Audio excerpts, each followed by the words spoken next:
2024 সালের 5ই আগস্ট ঢাকার অন্যতম ব্যস্ত এলাকা যাত্রাবাড়িতে পুলিশের নির্বিচার গুলিতে কমপক্ষে 52 জন নিহত হন বলে বিবিসি আয়ের একটি অনুসন্ধানে উঠে এসেছে। ঘটনাটিকে বাংলাদেশের ইতিহাসের সবচেয়ে ভয়াবহ পুলিশি সহিংসতাগুলোর একটি হিসেবে বিবেচনা করা হচ্ছে।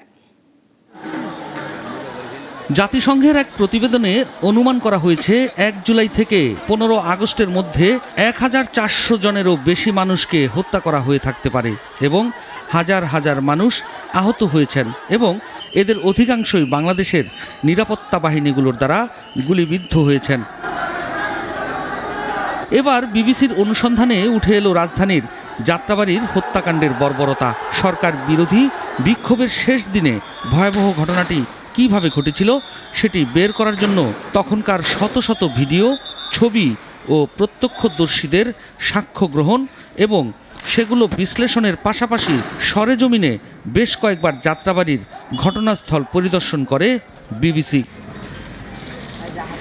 জাতিসংঘের প্রতিবেদন ও বিভিন্ন গণমাধ্যমে বিষয়টি নিয়ে নানান খবর প্রকাশিত হলেও নির্বিচারে হত্যার ঘটনাটি কিভাবে শুরু ও শেষ হয়েছিল এবং তাতে কত মানুষ হতাহত হয়েছিল সে সম্পর্কে বিবিসির অনুসন্ধানে এমন কিছু তথ্য ও বিবরণ উঠে এসেছে যা আগে সেভাবে সামনে আসেনি।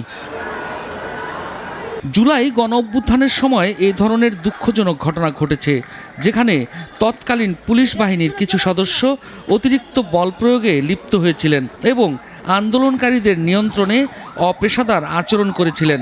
অনুসন্ধান চলাকালে ঘটনার এমন একটি গুরুত্বপূর্ণ ভিডিও বিবিসির হাতে আসে, যেখানে 5ই আগস্ট বিকেলে যাত্রাবাড়িতে পুলিশের গুলিবর্ষণ শুরুর কিছু মুহূর্ত দেখা যায়। ভিডিওটিতে যাত্রাবাড়ি থানার মূল ফটকে বিক্ষোভকারীদের সামনে সেনাবাহিনীর একটি দলকে দাঁড়িয়ে থাকতে দেখা যায়। এরপর হঠাৎ করেই তারা ওই এলাকা থেকে সরে যান। এই ঘটনার কিছুক্ষণের মধ্যেই যাত্রাবাড়ি থানার ভেতরের পুলিশ সদস্যরা ফটকের সামনে অবস্থানরত বিক্ষোভকারী জনতার উপর আকস্মিকভাবে গুলিবর্ষণ শুরু করেন।